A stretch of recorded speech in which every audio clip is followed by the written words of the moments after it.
谢谢，谢谢，替我谢谢乔老板哦。哎，不过我还是觉得不明白，之前说医院有鬼，是安先生他们的人教我这样讲，那现在呢，乔先生又要我收了钱，问那么多干什么？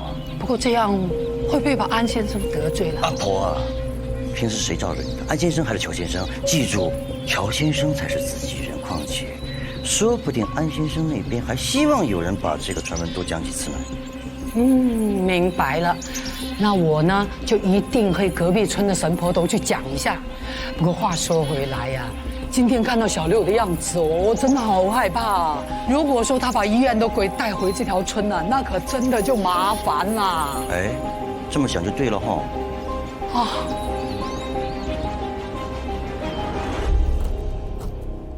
今天送出去，晚上就会出结果。文叔，那你见过这个塔香吗？我们这里的塔香都差不多，成分也都基本一样的，就是有一些会有不同的添加物哦。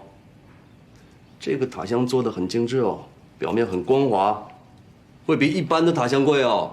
哪里来的？干嘛还要化验成分啊？临水村神婆屋里烧的就这个塔香。小六还在那里啊？阿水接回去了。那文叔，晚点再来啊。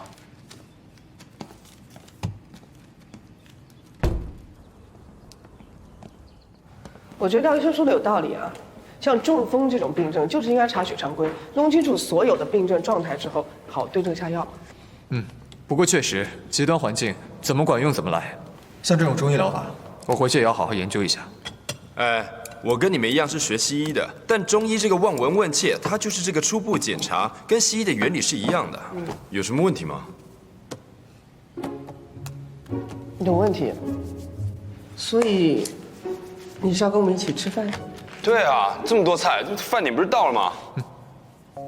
您平时不一个人吃饭吗？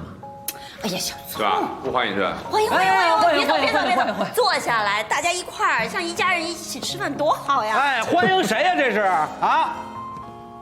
哟，丹尼尔不，李院长这是来搭伙是吧？欢迎！哎，热烈欢迎啊！哎，一起吃饭香。这个老人家的咖喱块，哎，这是周医生。哎，没事，来，吃咖喱鸡。吃这个，给月姐，这个好吃。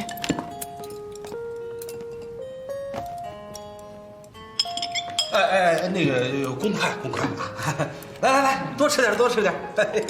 啊，你们平常都吃这么好啊？哎，我们今天难得。搁你这儿了。给你们白饭。哎呦，我给你盛去，吃那么多米饭你会胖的。你管我呢？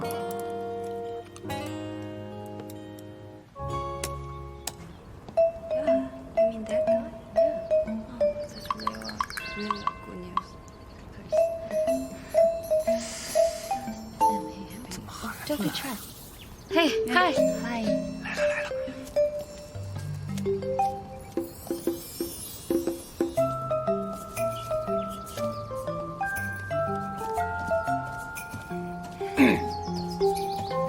嗨，嘿，乔医生 ，What's up？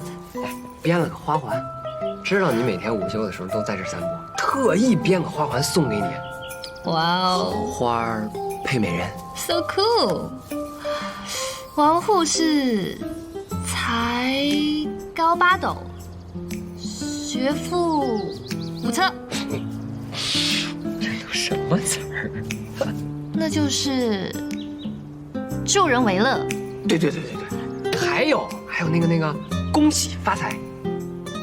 恭喜 ，something wrong？ 这个都是我中国同学教我的呀。哎，那我的口音 OK？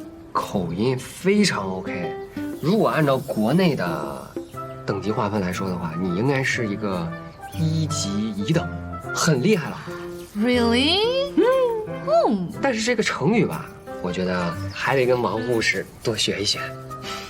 OK 啊，那你没事就多教教我喽。成啊，教你一辈子都行啊。Sure， 那我们就可以做一辈子的好朋友了。然后呢？然后？没有了吗？小聪啊，你是人好，工作好，家庭好，哎，还会编花环，以后肯定会有。明白了，乔医生。你虽然成语学的不太好，但是这个中国式拒绝别人的方式吧，学的还是挺透彻的。这好人卡我收下了，但是我也不是那么小气的男人，你也别太有压力。花环就送给你了。时间也差不多了，我回去换衣服，准备查房了。拜。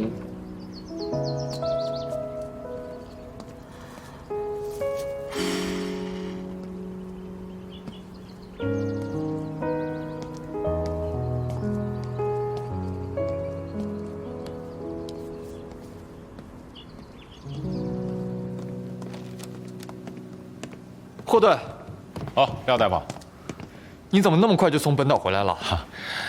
我出发之前呢，给世界卫生组织那个老朋友打个电话，他呢让我暂时别去，去了没有用，并且答应我，马上给联邦卫生所联系，给州卫生署施加压力。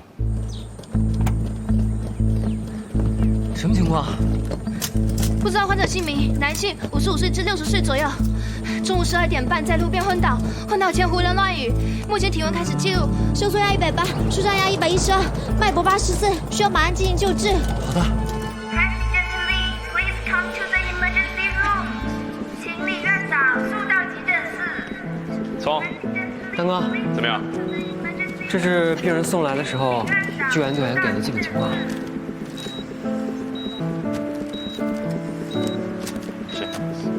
Hello, sir. Hello, can you hear me? 怎么，高血压？走，去开口服的硝苯地平。好。我看到药房里有丹参片，等一下给他开一点，配合口服的丹参片可以改善血液的运行。这个 Lisa 点滴没了，又帮他换一下。好的。那位先生的病历。怎么了？这么严肃？我真是很好奇，你在国外长大，怎么会那么懂中医啊？我自己上网找的。别老开玩笑。我之前在非洲那种极端条件下，只要任何方法能够救到病患的，那都是一生一。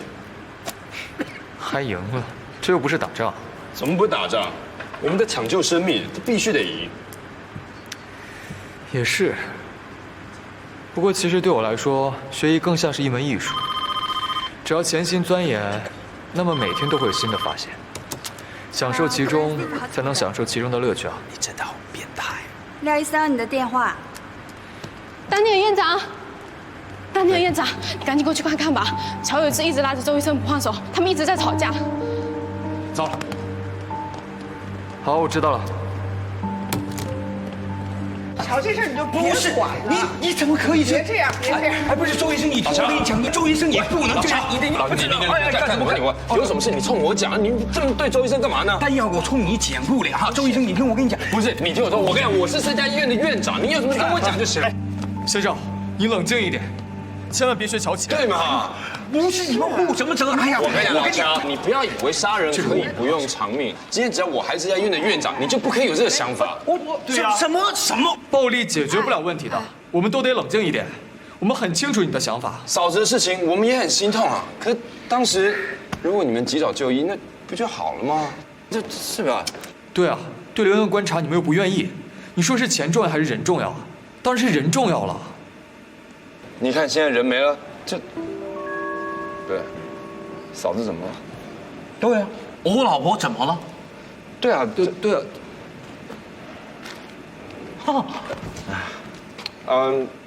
你刚不是说钱重要还是人重要吗？廖医生，你太冲动了。哦，好兄弟啊！一场误会。你看他，马屁拍马掌上了吧？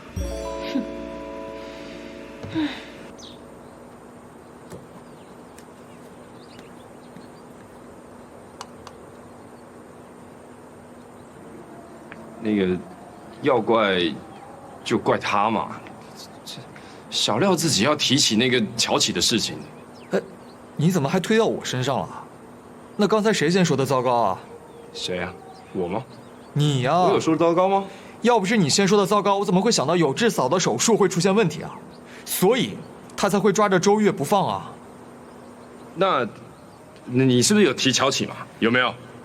那就算我提了乔启，那你刚才不也是说要负责、负全责，弄得跟有事要发生似的？好了，你们两个大男人，又是谁先说糟糕，又是谁先说乔启，有意思吗？反正说来说去，你们两个就是质疑我的手术水平了。哎，我专业有那么差吗？啊，一点风吹草动就质疑我手术有问题，你配到院长吗？还有你，配到我的闺蜜吗？哎，尤其是你，不是我说你，尤其是你，我们是担心你的安全，没有人质疑你的专业水准的，真的。那他不是就是四肢发达，你看。不过这件事说来说去也得怨你啊！啊，你说你给了乔嫂一笔营养费，省得乔有志着急偷偷卖掉阿花，你这是解决他们夫妻之间的矛盾，你这是好事啊，干嘛偷偷摸摸的做，也不让我们知道呢？你知道你这叫什么吗？叫什么？叫什么？哎，我叫李天成，浑然天成的天成。我叫周月，赏心悦目的悦。啊，喂，他叫小廖，火锅小廖的廖。哎，周医生，哎，怎么了？发生什么事了？我老婆醒了，周医生。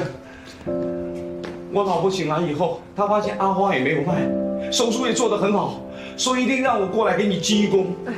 不是一个，是10个，是100个。谢谢你，谢谢。可以了。还有哈，那个钱我一定会慢慢凑齐还你的。没关系，不着急，慢慢凑。不，一定要着急的。好人啊，你们都是好人，真的。以后要用得着我老乔的地方，一定要给我开口，千万不要客气哈。什么到医院能把鬼魂带回去，这村里的传言我一个字都不会信的。那就太好了，真的。其实我们刚好有事情需要你帮我们。那你讲啊，只要扎导有了，上刀山下火海，我鞠躬尽瘁都要给你搞回来。哎，行了，你这人那么浮夸。我是真心的。其实我们就需要一点爸爸，那都不好意思。不是你的啊？谁的？去呀！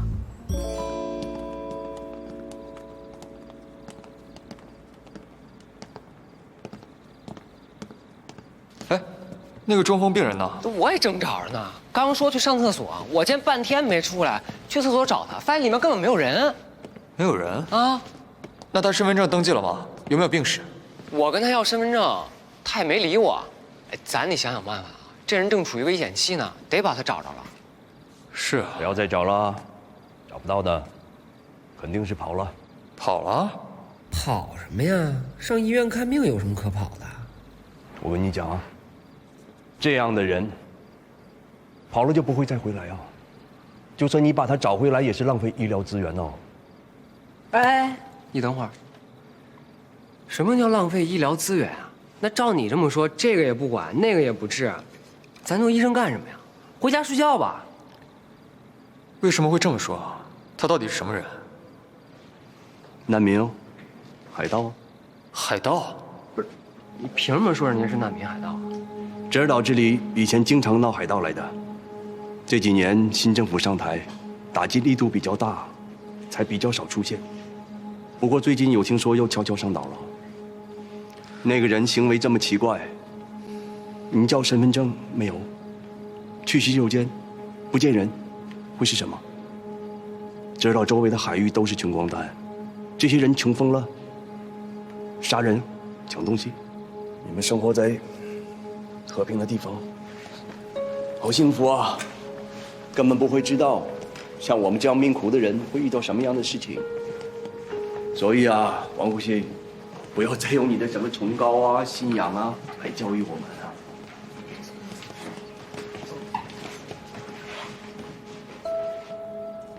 说我？哎哎，葛医生，葛医生，咱们是医护人员，医者仁心，救人是不分身份的。身份，有些身份的人就不该救，你救好他做什么？让他继续杀人放火？没有杀到你的家人，你根本不会知道有多痛。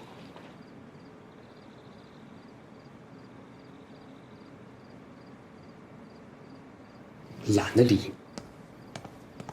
小聪，这就是乔立才的儿子小山拉的啪啪。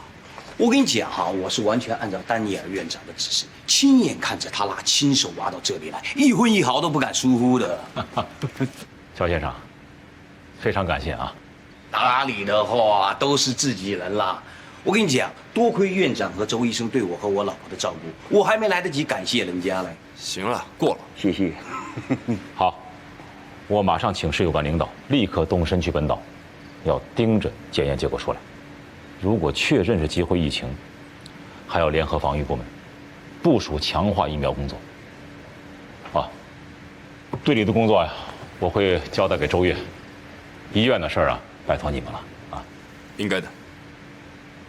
因为情况特殊，我送取样的事情，在这儿呢，只有我、丹尼尔，啊，周越。对了，还有乔先生知道啊。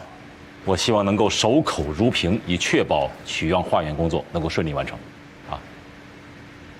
喂，你看我干什么？我跟你讲，我一个字都不会往外讲。我刚刚有了儿子，万一你们说的这些都是真的，那他也有危险嘞。不为别人着想，也得为我儿子着想，是不是？好了好了好了，我向火主发誓，一个字都不会往外讲。如果做不到，就让火主划我把这里面的东西全部吃下去。吃一口。不信我？那行了，我就知道你信我。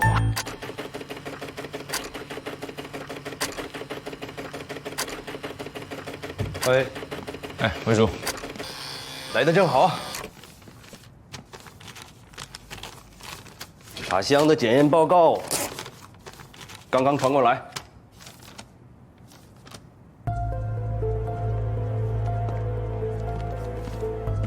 谢老文叔。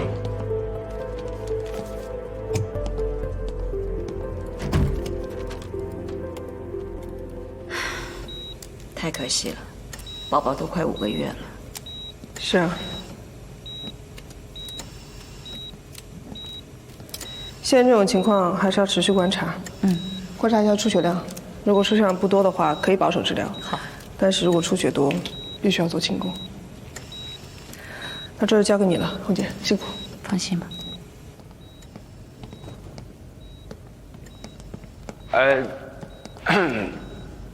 不安全流产，还要观察。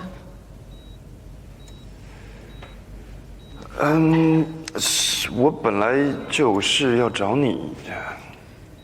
哎，那个，你有事儿找我的话，你就站着说，不用再靠近。没事，我先走了。哎，太压抑了。哎，嫂，你月姐不开心啊？怎么没人关心我呀？丹哥，我今天是真没心情，你自己安排她去吧。反正你们2个都已经你中有我，我中有你了。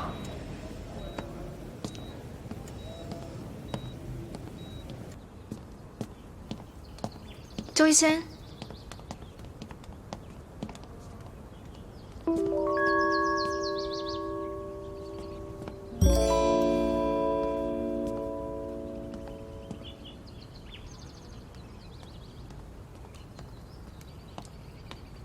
周医生，在看什么呢？哦，吓我一跳。哎，乔医生，你是本地医生，你帮我看看这个塔香，这是你当地的香吧？对啊，交流岛家家户户都用塔香，怎么了？因为我见 Daniel 一直在找这个，所以应该有点不一样吧？你帮我看看。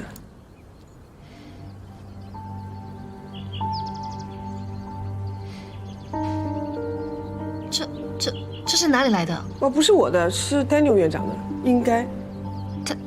Daniel 怎么会有这种东西啊？所以这到底是什么东西啊？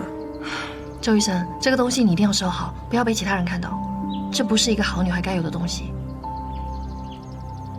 这个 Daniel，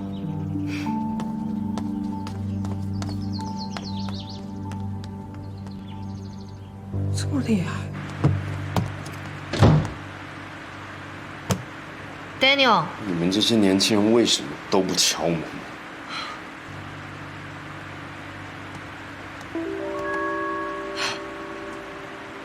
真的是你啊？啊？我认识的 Daniel， 就算再贪玩也是有底线的。谁叫你用这种东西的？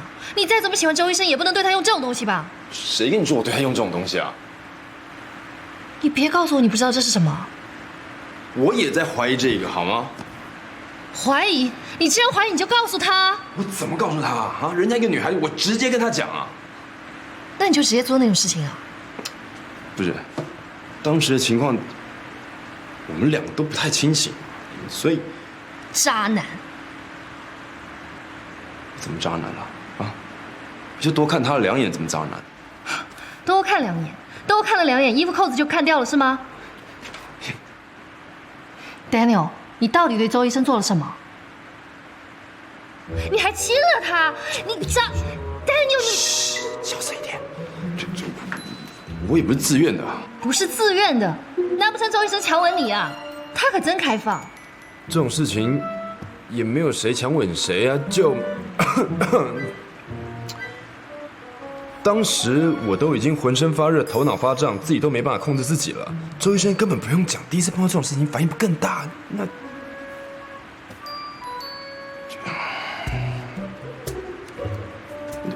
我们两个真的就只是轻轻碰一下就分开了。确定没别的了？对。那你就跟他说啊，这样会给大家造成误会的。我已经说了，我怎么跟他说？直接跟他讲这东西多么厉害，然后他自己控制不了自己，把衣服啪的扒开，我什么都看见，这样跟他讲吗？周医生，到底怎么回事？你把话给我说清楚。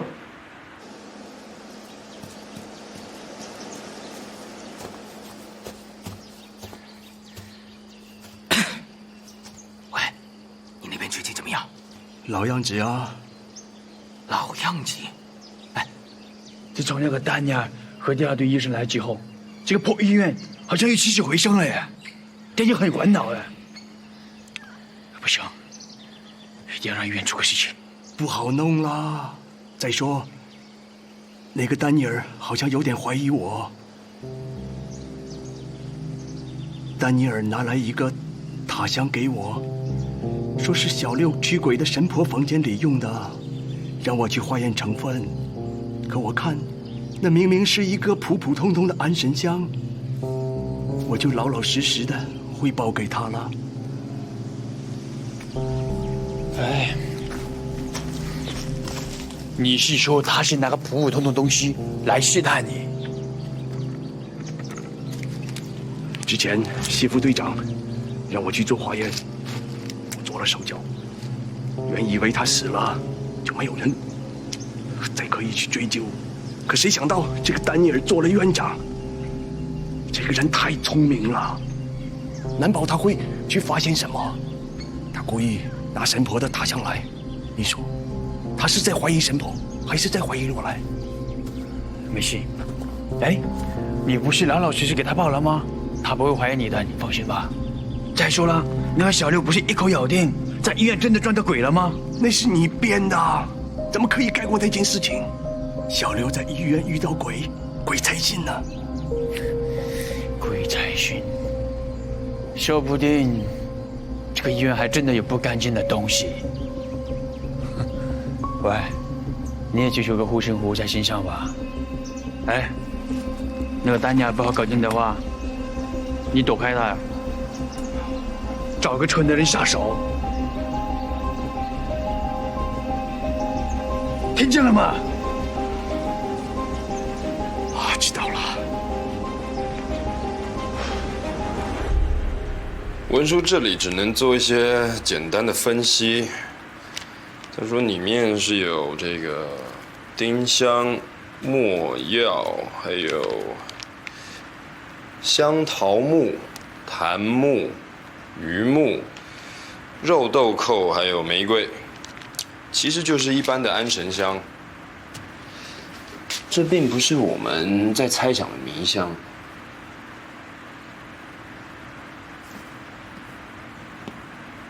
我觉得不是这样的，因为我被这个香迷过，我总感觉那个香味闻起来就像是成分很复杂的样子，一点都不简单。是啊，这很厉害的，不然你当时怎么可能闻到就？你看吧，我就说不能直接讲吧。好了，所以说现在问题出在哪里啊？会不会文书搞错了啊？这个是从神婆屋里偷来的，这个是乔阿水给我的。你哥很肯定的说，这是他们研究所所研发出来的边缘产品。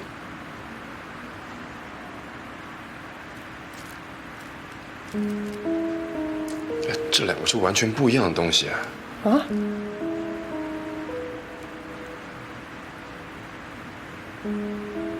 这个香味好淡啊！嗯。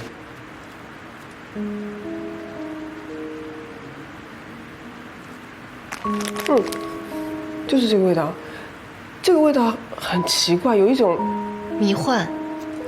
对，我在国外念书的时候，在酒吧里闻过这个味道，别人告诉我，有人用这种东西迷倒单身女孩，所以一定要小心。那一天神婆屋里烧的肯定是这个。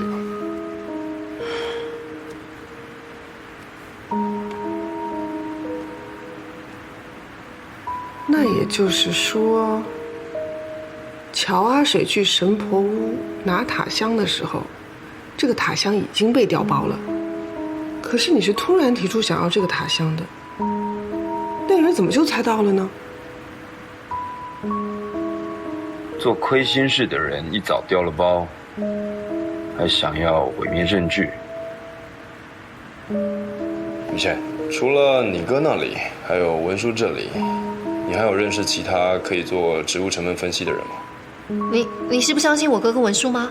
这不是相不相信，现在都还不知道这个跟医院闹鬼的传闻有没有关联，所以一定要找跟这个完全无关的第三方检测出来的检测报告，才能够让人信服。OK， 我认识西区医院里面的检验室的主管，请他帮个小忙没有问题的。那我明天一早就去。心路，我先去车上等你哦。啊，好的，小姐。小四，我出院了，你要好好养病哦。安莎姐姐再见。再见。阿秀，再见。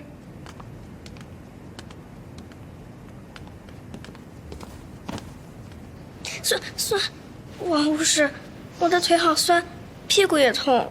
我知道，但是这样垫着的话，膝盖是会受伤的。我们平躺的时候啊，尽量就把腿伸直啊，乖。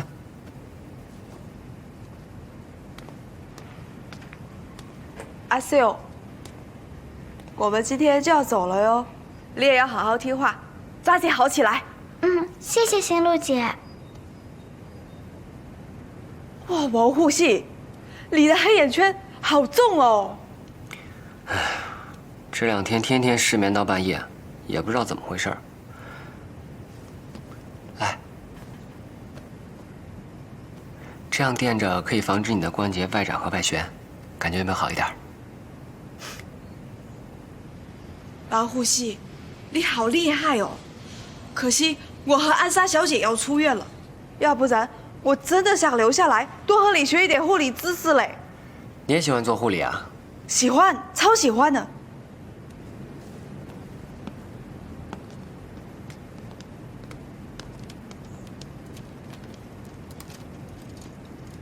小四，怎么样了？挺好的。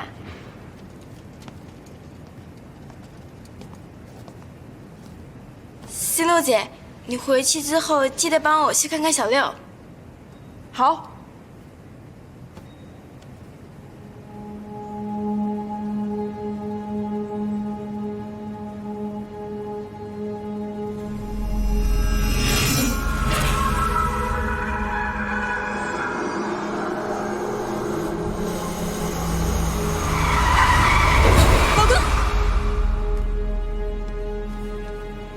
你醒了？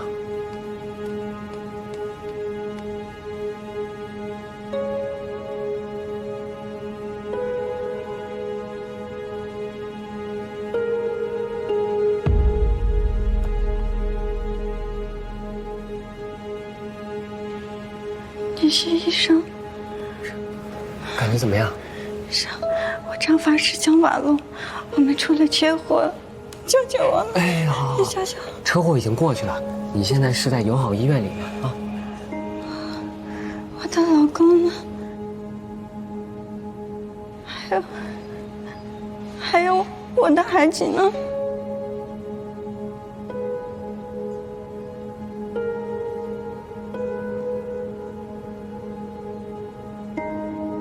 王女士，我是咱们这个病房值班的护士。有一件事，我觉得必须要让你知道。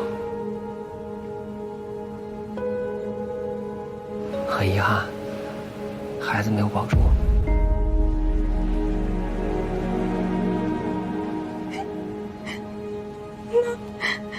那我老公呢？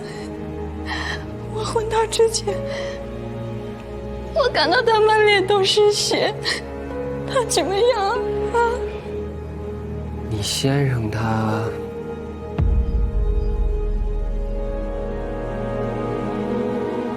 王女士，我觉得这个问题还是由您先生的2位主治医师跟你说比较好。好，可以请他过来吗？可以，当然。但是他现在不在，等他回来了，我跟他说，让他马上过来找你，好不好？你现在刚刚做完手术，身体还很虚弱，需要好好休养。你有没有家里其他人的联系方式？可不可以给我？我帮你联系他们，让他们过来照顾你。我没有家人，除了我老公，就只有我失去的宝宝。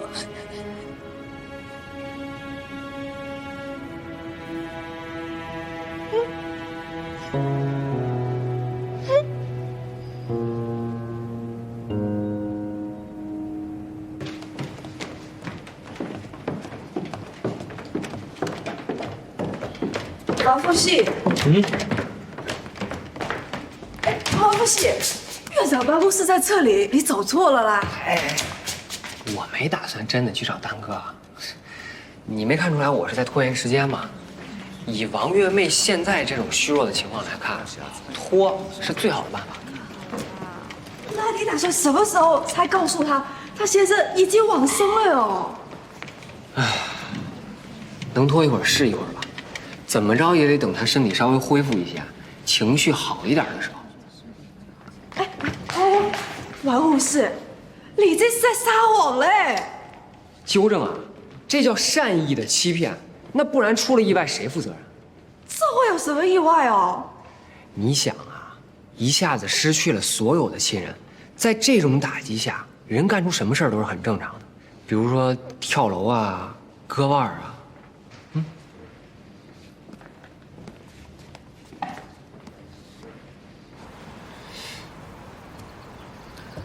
差不多该回来了吧？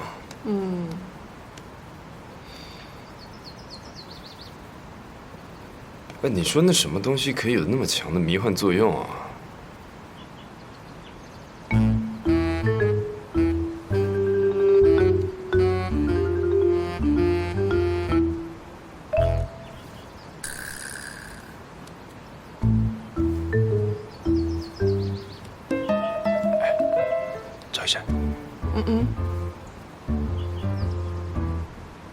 扣子的事情，我想还是得跟你说声抱歉啊。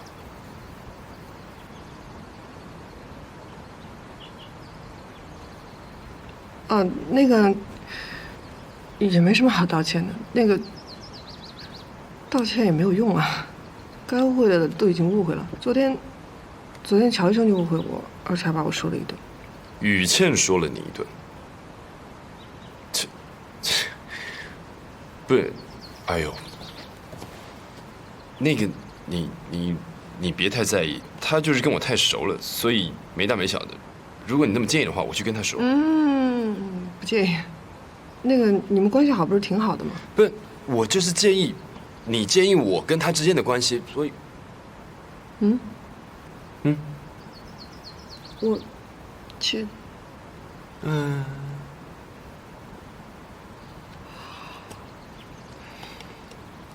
要不要喝水？不用。哎，这是我的杯子啊。啊。那我的。那我得。报告出来了，是肉豆蔻。肉豆蔻。这个是 Daniel 昨天拿回来的塔香，分析结果跟文书的差不多，只是普通的植物成分。而这个是你们那天从神婆屋里面偷回来的，肉豆蔻醚的含量高达90%，不用问，你们那天闻的肯定就是这个香。这肉豆蔻是东南亚珍贵的香料，性辛苦温，可以行气消食、暖脾胃，但如果过量的话是会重名的。懂得还不少嘛。没错，这个里面虽然含有肉豆蔻的成分，可是在安全范围之内。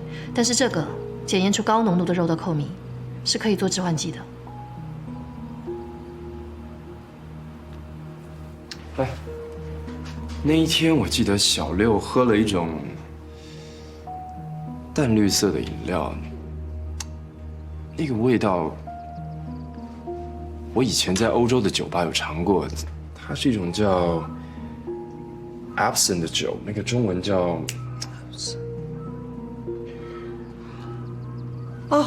叫苦艾酒。对，这个肉豆蔻如果适量的话，是可以有提香、消炎、安神的作用，但如果过量，它会让人产生幻觉。所以说，小六的迷魂还有我的反常，都是因为肉豆蔻醚的关系。那对于小六这么小的孩子来说，又是肉豆蔻，又是迷魂香，那就是很容易轻易把他撂倒啊。不光是小孩，像我们这种对肉豆蔻醚接触少的、没有耐药性的成人也一样。难怪他们把小六一个人放在里面驱鬼，不让任何人进去。是怕自己中毒。所以既然我们已经知道是高浓度的肉豆蔻醚才导致小六昏迷和胡言乱语，反正我是不相信有鬼的。可是扎拉岛上的人多多少少都会相信一点。我们赶紧公开这份报告，证明医院里面根本就没有闹鬼。如果是我们能够证明小六胡言乱语是因为迷魂香的关系，但是我们怎么解释小六在胡言乱语当中就一口咬定是在医院看到的鬼，而且他说的那么有声有色，说的那么有鼻子有眼，我觉得这个有点太真实了。唉，我们辛苦查了一圈，什么问题都没有解决。也不是这么说，还是有收获的，至少这个能够证明我跟周医生的清白。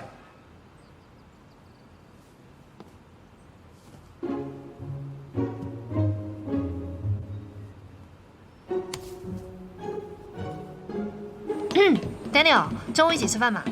我让潘婶做了你最爱吃的咖喱。你最近都瘦了。我瘦了，你也看得出来。对啊，脸都凹进去了嘛。公主殿下，我脸凹是天生的，我自己操心就行了。哎呀，就一起吃饭嘛。周医生，我是你这个岛上最亲的人，你不跟我吃饭，跟谁吃饭？如果你再这样的话，我就不理你。那好。好什么呀？你不是最爱吃咖喱的吗？潘婶马上就送过来了。哎呀，一起去嘛！走了走了。那周医生一起啊。潘婶只做了2个人的份，哪够3个人吃啊？我们俩吃一份啊。那也不行啊。那你一个人吃2份。我怎么能够吃2份啊？我就让你。哎，红姐啊，我突然想起来，我们今天约了吃饭就不一起吃了。约什么约啊？那个，我们今天炖的肉你忘了？没有肉啊，青菜豆腐。我也吃炖牛肉啊。不是啊，不好意思，我们只做2人份，所以没有办法分享。够的，走，你们可以一起来。我说的是牛肉，不是说的菜。不是牛肉，你忘了？没有做牛肉。走，红。乔宇轩，没有意思。够了啊！看你急的，真喜欢上人家啦？你刚刚吃塔香了是吧？哎呀，行了，别看了，走啦！潘婶真送了咖喱，走啦！哎呀，走。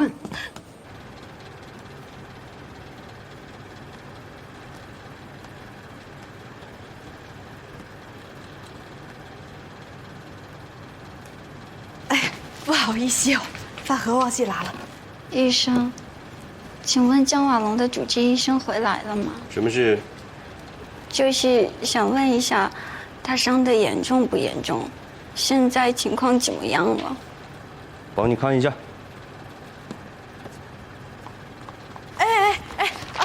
江瓦龙睡着了啦，你也早点睡，睡醒了再问哈。不要拽我，不是医生，不要乱讲话。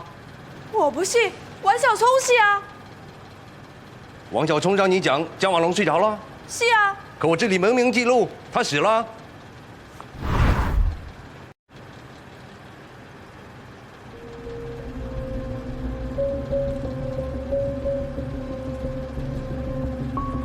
你是江瓦龙什么人啊？我先生是。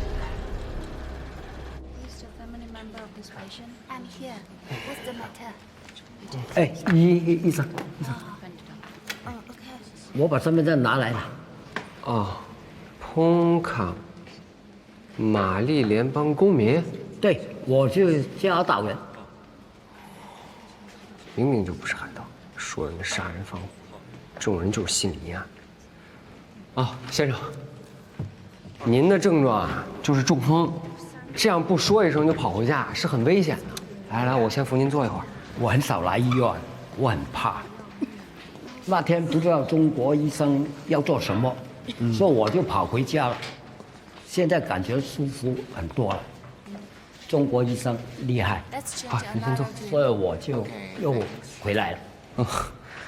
行，那您先坐一会儿，我去给您补个登记，一会儿再找医生给您重新检查一遍。好。王护士，哎，这儿怎么了？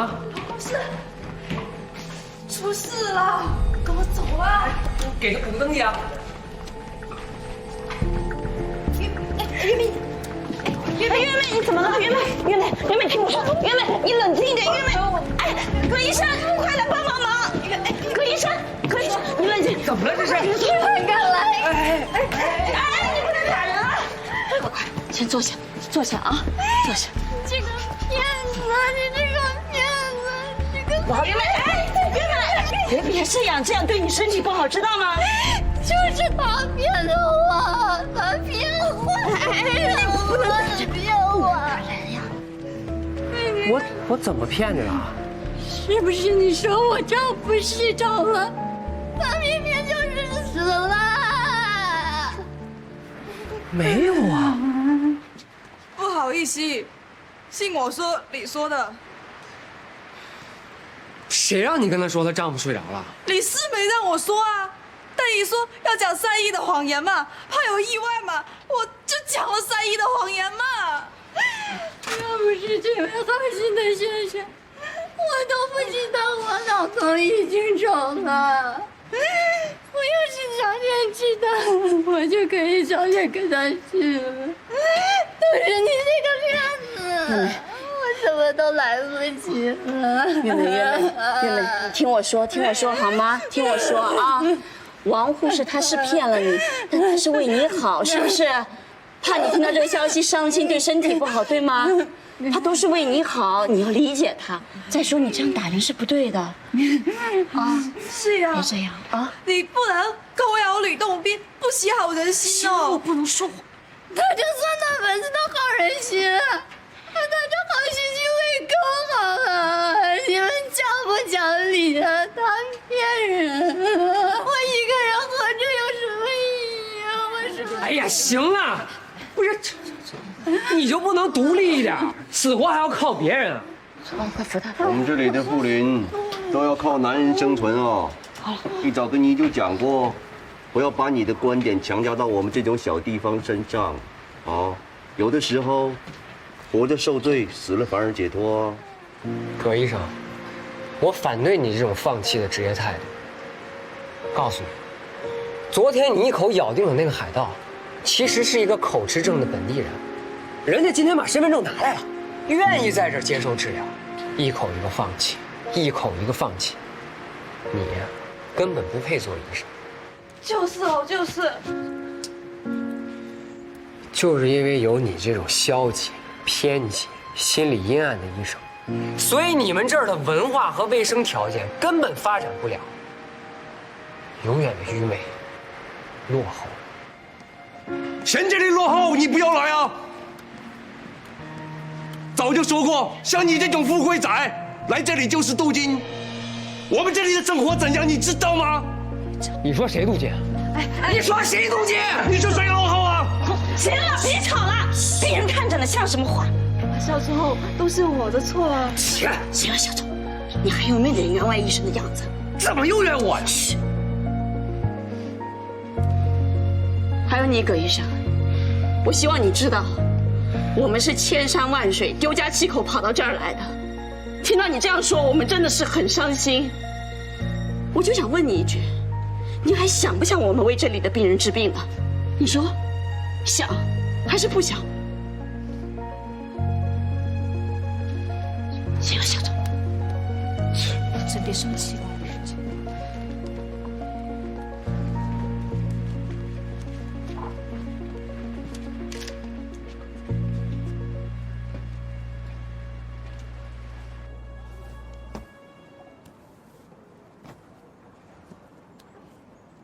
说说吧，怎么回事啊？开口说人家当地医护人员，当着病人的面动手，纪律呢？忘了是吧？明明是那葛医生有错在先啊！人王月妹手术刚醒，我拖延一下时间，暂时不告诉她家破人亡的消息，我有错吗？是那葛医生跟没事人一样说人家老公死了，这王月妹才寻死觅活的。我好心好意的，怎么还赖上我了呀？你应该批评王月妹愚昧无知，批评葛医生冷酷无情，就是不应该批评我。我就是要批评你。为什么呀？我批评得着人家吗？人家是我们医疗队的吗？月姐，你的是非呢？我看重的是事实。咱们出发前培训怎么说的？院外工作和在院内工作最大区别是什么？是面对复杂环境，要有心理承受的能力，随机应变。今天这个事儿，是非重要吗？重要的是你说人家葛医生心里有阴影，你说人家当地人，说人家愚昧无知，你当着人家当地人的面说这个，你觉得合适吗？合适，是个人都有火，我被人扇了一巴掌，还被葛医生挖苦。我到这儿来是为了实现我承包的职业理想，不是来被他们糟践的。你先别激动，你坐着说。坐着。反正我就是觉得，他们就是愚昧、无知。就那王月妹，要死要活的，非要给她老公陪葬。什么年代了，至于吗？是，这里是不发达。要是这儿跟咱们这儿一样发达，还用得着咱们来吗？我知道你委屈，但是这种委屈，咱们出发之前就应该做好心理准备，你就应该知道，这是我们员外应该要承受的工作压力。你不能连这点压力都承受不住，那还谈什么崇高的什么职业理想啊？嘴巴上说说就行了。你要知道，这些东西都是一步一步、一步一步熬出来的。想想谢父。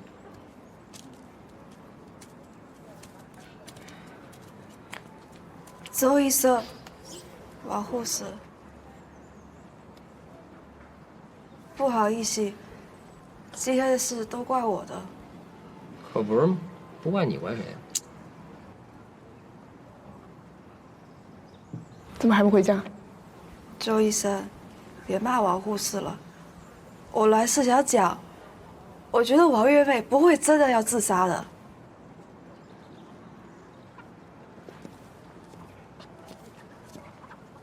你是怎么知道的？因为真的想要自杀的人根本不会和你讲那么多。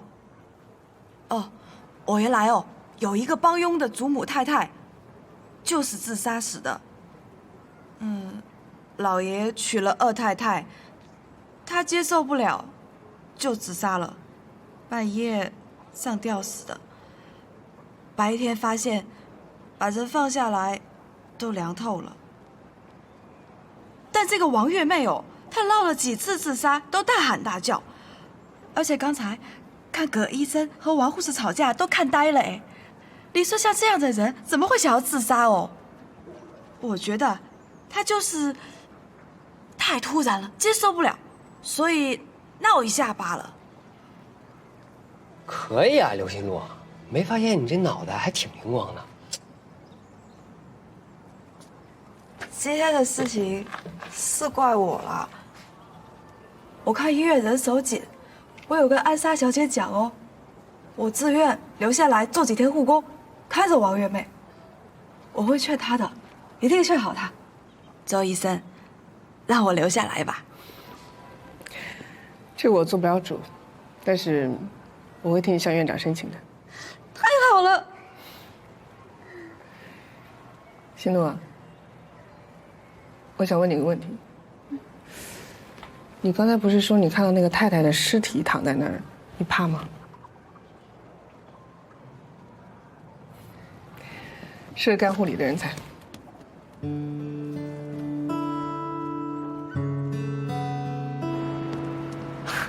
哎，老白又送东西来了。橙子味的汽水，谢谢。尝尝。谢啦。哎呀。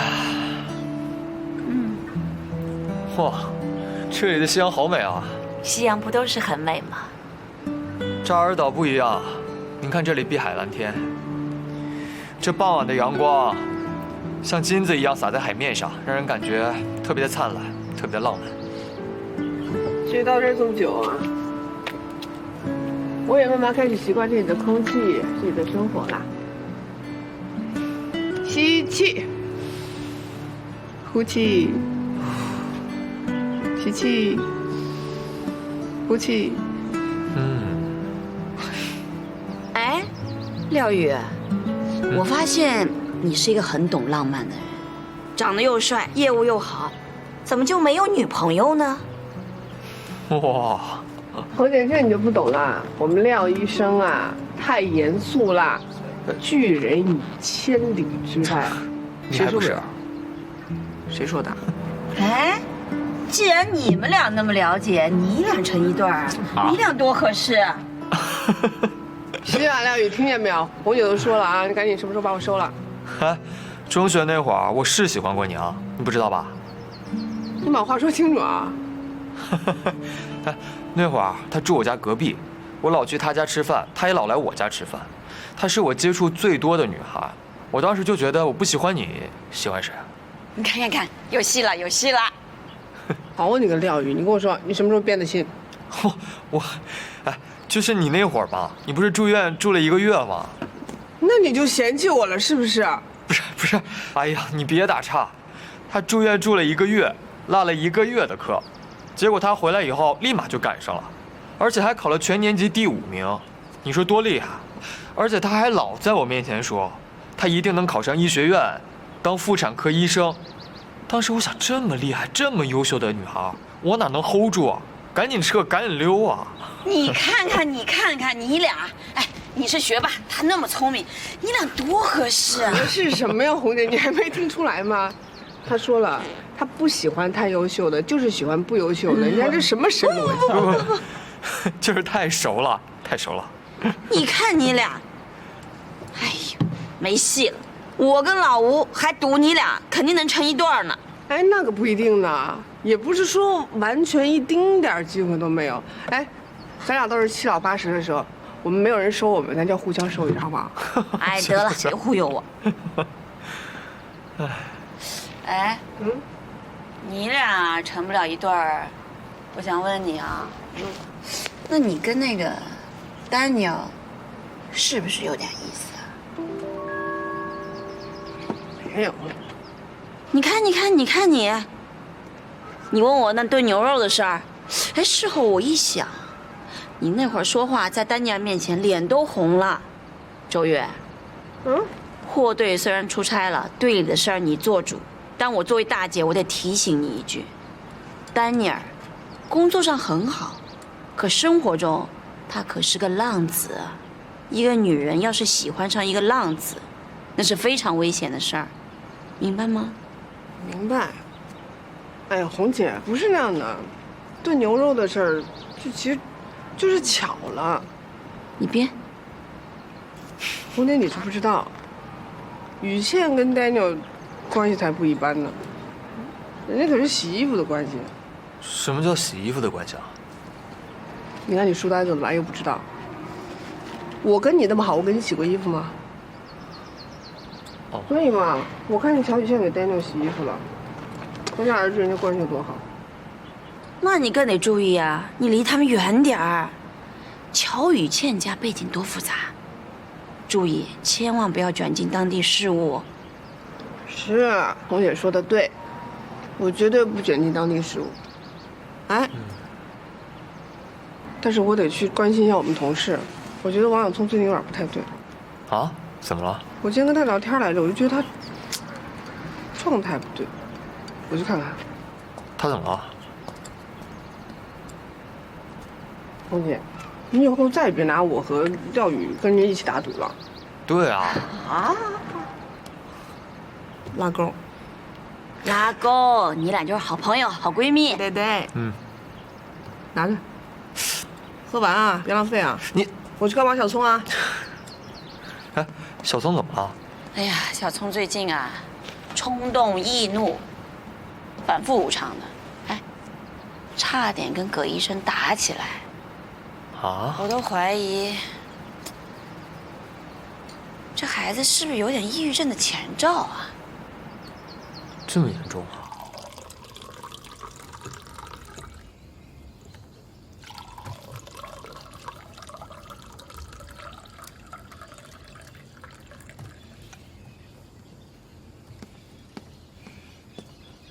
看什么？给。哦，谢谢。没有，这是最新的医用达芬奇机器人，有空就学习一下新技术。你在看小齐啊？我今天考过那个证照，但在这边应该用不上。啊？为什么？你想，州政府不可能花那么大的费用买这个机器啊，而且来这边的病人也不可能说医生我要自费用这个机器来做手术，是吧？那倒是。而且，我不喜欢用那个做手术。为什么不喜欢？你想啊，我们外科医生最重要的2个宝贝就是我们的脑，还有我们的手。这2个武器呢，能够让你完成一台完美的手术。当然了，你用小齐呢，也是需要这2样的。只不过我们的手是有触觉的，我们可以很敏感的感知到身体所有的细节。你用小齐就没有这种感觉。就少了手术的快感了。你还真是变态。我倒是觉得达芬奇机器人非常的实用，因为它可以完成人手所达不到的高难度手术。我见过它用在妇产科手术，开子宫肌瘤非常的方便，开刀口小，复原更快。哎，有一个病人，他开了2颗至少有10公分的肌瘤，不过不仅保留了子宫和卵巢，而且他术后没有疼痛感。伤口还不到1公分，隔天就可以下床走路了。所以我觉得，只要技术练习够成熟，人和机器人完美融合成一体，所能够达到的精细度，应该远远超过只依靠人手。他在变态。我就很同意廖医生说的，本身人就是有极限的，所以才会发明科技来辅助。好的器材不是可以更好的帮助医生完成手术吗？看来乔医生真的很有见解啊！你们2个这么有默契，以后乔医生你就跟廖医生的班吧。That's it, OK 啊？算了吧，我觉得还是跟你的班好了，君子不夺人所好嘛。你说夺人夺谁所好？你说他啊？不，你拿去用啊，拿去用。周医生都说了，说你们关系不一般。周医生说我们关系怎么样？对啊，廖医生，你可千万别误会，我只是看周医生平时太严肃了，我跟他开玩笑。我都是因为 Daniel， 我想试周医生对他有没有感觉。随便说说的嘛，你们这么认真干嘛？ I did it for you。砸锅了吧？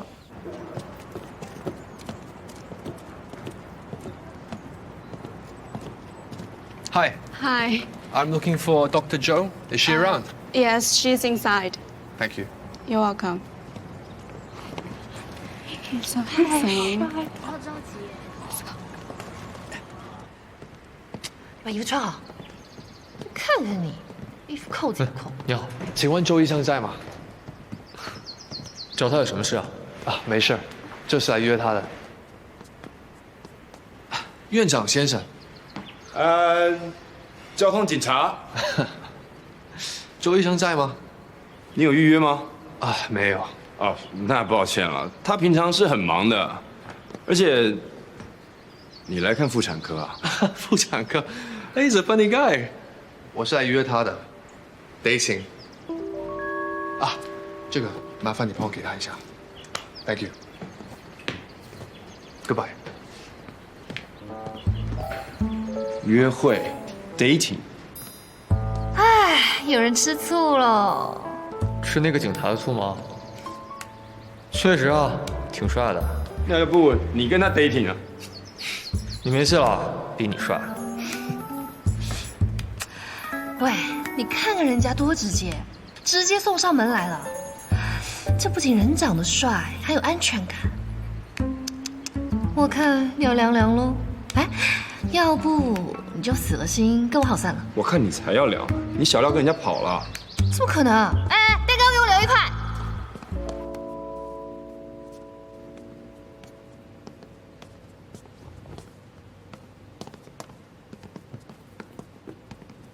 这谁的？你的，我的。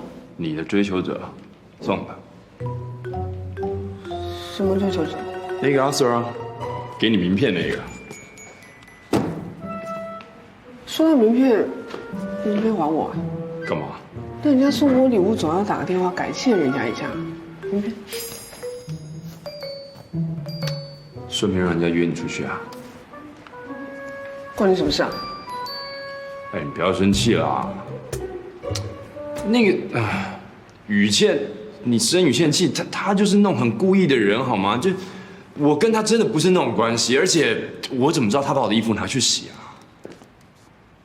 你说这什么意思啊？我就想跟你说，以后的衣服我自己洗，但你不要被这样约出去。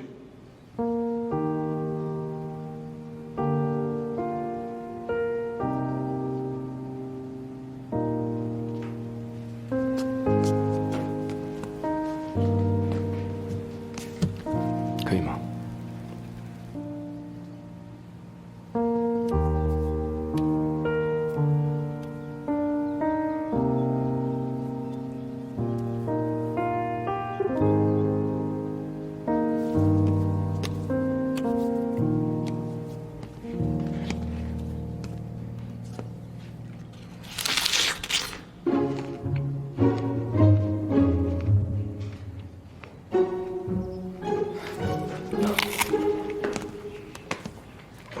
不是，又不是就一个苹果，你俩抢什么呀？这厨房里面有一箱啊，不行再拿一个吧，要不然你俩一人一口也行啊。哎，别抢。那个聪哥啊，我们真的有事情在商量的，所以麻烦啊。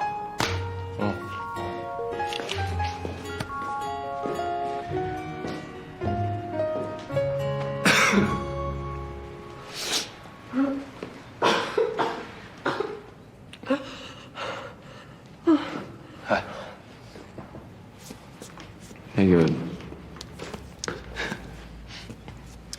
真的有事情要跟你商量。现在？真的认真的事，走走走。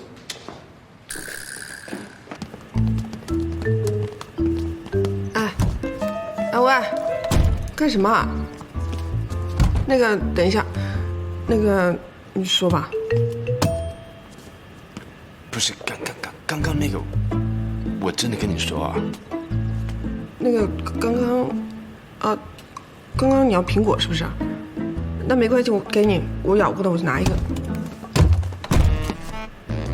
我是要问你，你是不是也同意于谦说的，塔香是这么算？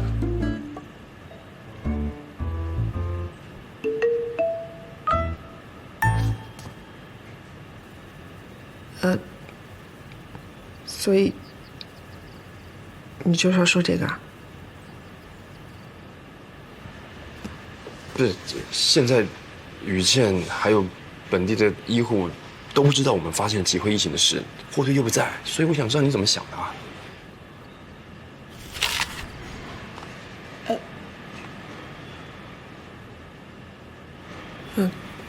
我怎么想的？我怎么想的？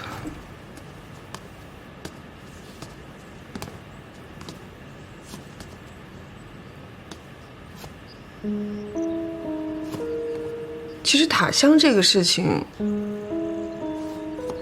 我觉得反而倒是可以证明我们医院是没有鬼的。你想想看，他用这个迷倒小六，就是为了散布谣言。那这样就可以进一步的推断出，谢父跟霍队的怀疑是有根据的。没错，小六跟原始部族的接触过，也就是说，脊灰的传染源可能真的是在免疫功能有障碍的原始部族体内产生了病毒的变异，通过传染到了临水村的儿童身上。所以其实塔香倒是给我们很多信息，比如说像我们可以通过它找到传播谣言的人，又或者是通过它找到为什么投放了疫苗，最后疫情还是爆发了，那谢父的冤屈就可以洗清了。没错。所以你也同意我们继续查下去？嗯。那你说这算不算当地事务啊？如果要调查一件事情，一定会涉及到很多事、很多人的。我们中国医疗队是不能介入当地事务的。是，这是当地事务，但它已经影响到我们医院的工作了。如果没有解决，我们医院工作做不好。那万一出事了，医院会有麻烦的。所以，算了。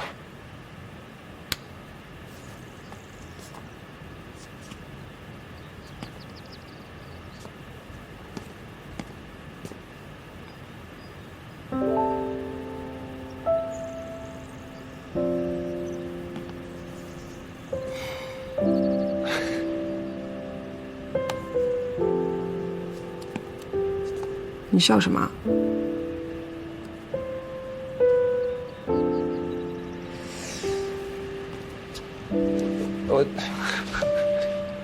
我只是突然想到谢父当初忍着痛给你加油打气的样子，还有阿秀的手术，一个人得有多大的力量，才能够忍着伤痛保持镇定？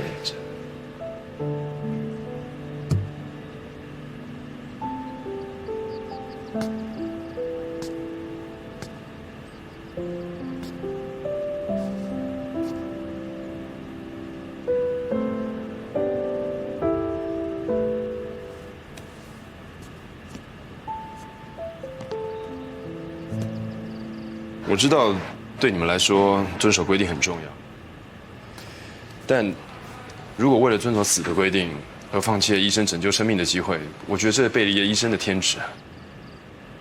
但是你不觉得，医生在规定跟机会之间做选择也是天职吗？那是因为你们怕负责任，所以你们放弃了医生对生命的责任。作为一个医生，拯救生命这是你们应该的责任，你们不能推卸这个责任。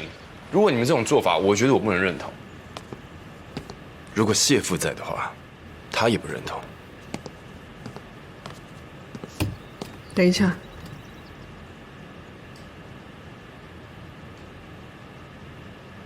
我愿意冒个险。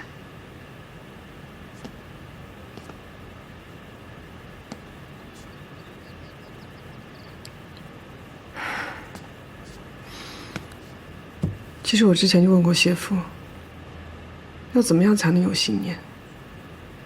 他跟我说，你就去坚持嘛。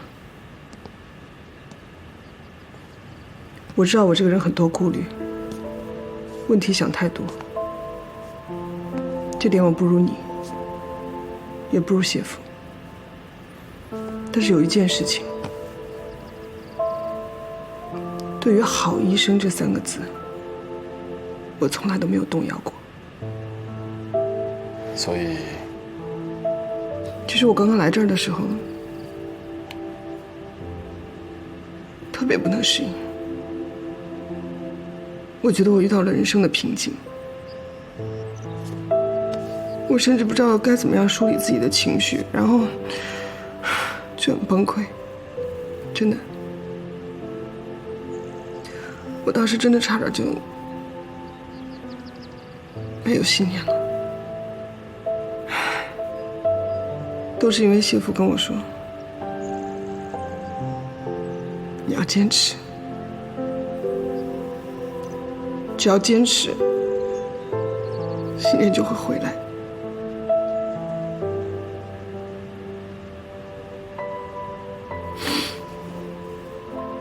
所以你说的对，我要坚持，我不能让媳妇失望，我也不会让自己失望。所以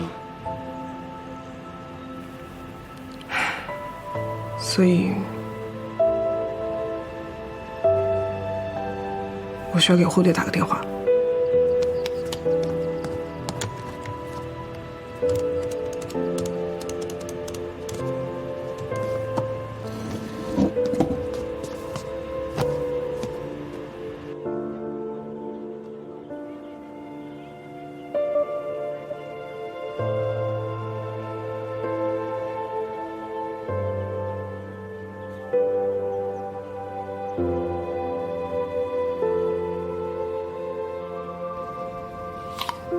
好的，霍队，我会自己拿捏分寸的。那就这样吧，拜拜。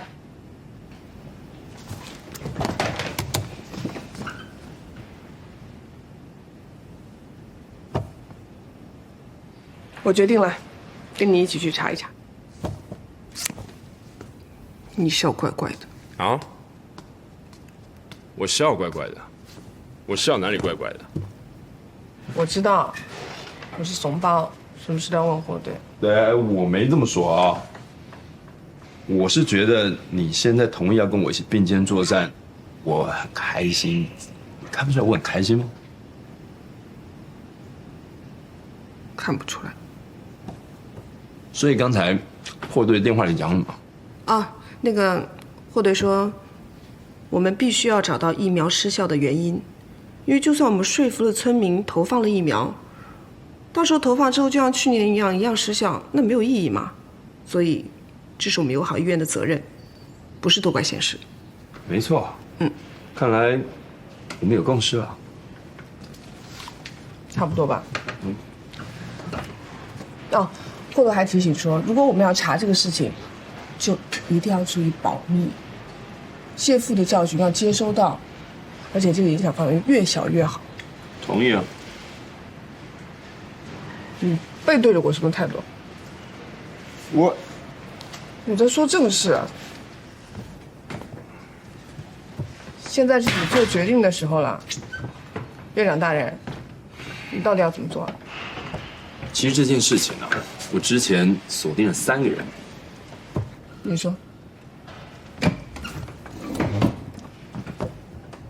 第一个 ，Thomas， 乔向晚，他是你的好朋友啊。啊，呀，但当初他说这个塔香是来自于他的研究所，所以自然他就成为了第一个嫌疑人。但后来我们发现这2个塔香是不一样的，可以不用怀疑他了。第二个，神婆。神婆？但是就算你去问他，他也不会跟你说实话的。没错，所以找他也没用。不过他不能排除嫌疑啊。第3个，文书。文书？你怀疑文书什么？我的直觉。男生的直觉根本就不准，女生的直觉才准，好不好？再说了，文书拿出来的检测报告也没有问题，塔香也不是他做的，你为什么要怀疑？听我说啊，他跟谢父的关系，谢父死得这么惨烈，可他却表现那么平淡。不对呀，抢救谢父的时候你明明在的，文书抢救的很拼命哎。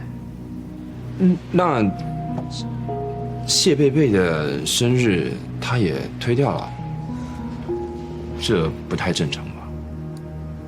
那会不会是因为文书跟谢父相处了2年的时间，感情很深厚，所以他不想面对那么伤感的场面呢 ？OK， 再来，谢父之前把林水春病童的取样给了文书，文书说扎导做不了，必须送回本岛做，可是寄回来的却是一个只有寄生虫的检验报告。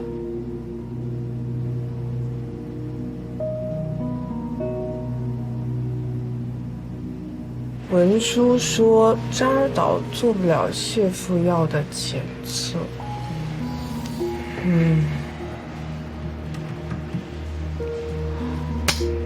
我知道了，你的意思是说，文书就是知道谢父要做的检测是有关于脊灰的，所以他故意说检不了。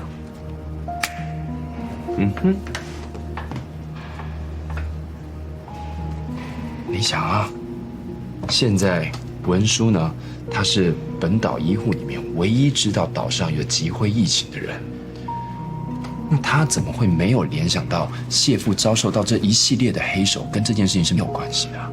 可是他却没有主动的跟我们分析这所有的关联。对，之前你不说我还不觉得，你是说我就想起来了，关于谢父的事情，文书的确没有说过什么。他的同伴连命都丢了，然后同族饱受疫情的损害，他可以自己稳落泰山，好像什么事情都不知道一样。就只有2种可能，要么就是他性格就是这样，对什么事情都漠不关心；第二，就是他根本就知道孟晃有阴谋。所以塔香是我拿去试探他的，但我发现他并不知道塔香背后的阴谋，所以他就只是一个棋子。只要我们跟着棋子走，就能够发现背后的 boss。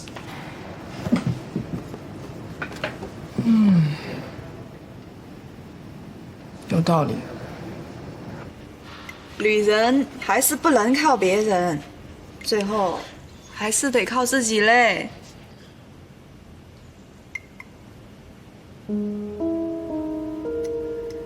你这戏怎么弄的？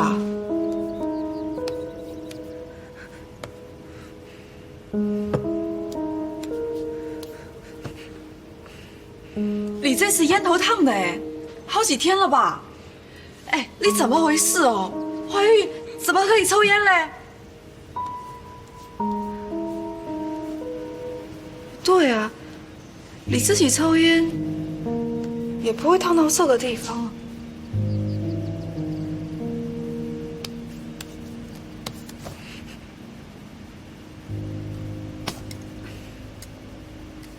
你老公烫的？他在家打理哦。哎，我说你这个人，嫁了这样的人还要和他去死？还有，为什么会出车祸？你不知道吗？他自己醉驾嘞！哎，你怀着宝宝，他还喝酒开车，还拉烟头烫你，这样的人离开不是更好吗？雷讲的这些道理我都明白，可是那有什么办法呢？他打我，虐待我，可他依旧是我生活上的依靠。我就是个孤儿，无亲无故，嫁给了他，他就是我唯一的亲人。现在他也走了，我的宝宝也走了。我也在想，像我这样苦命的女人，活下去还有什么意义了？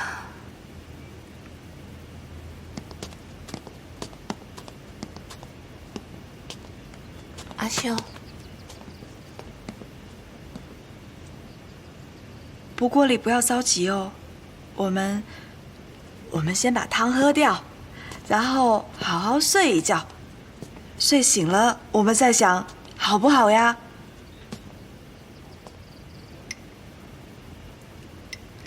以前哦，我也靠男人，现在慢慢的我靠自己了。等你好了，我把我的故事讲给你听，好不好呀？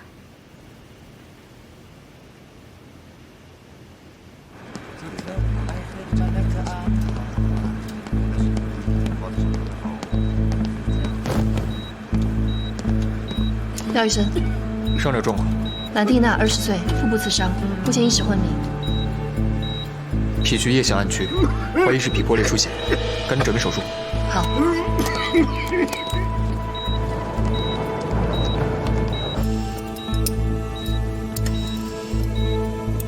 阻断脾门动静脉，分离结扎脾动静脉，切除脾脏，开始分离。好的。大弯前。我要的是大弯前。啊，不好意思啊，我的问题。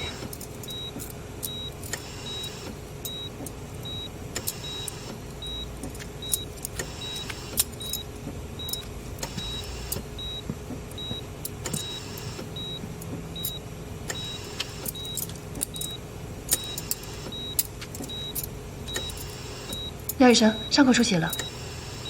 纱布，止血钳。止血钳。小丛纱布，纱布。啊。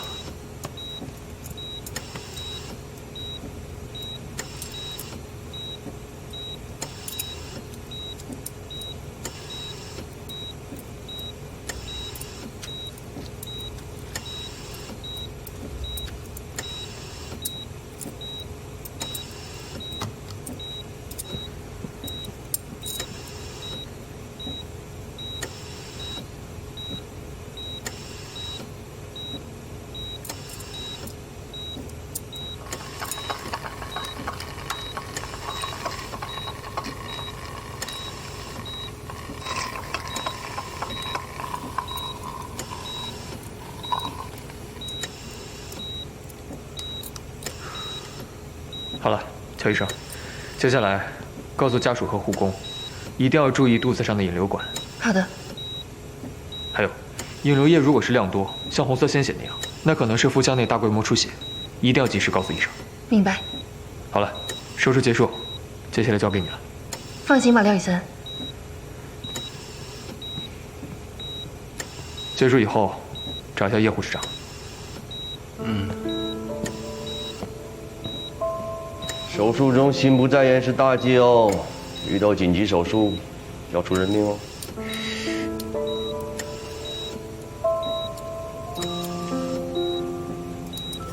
姐。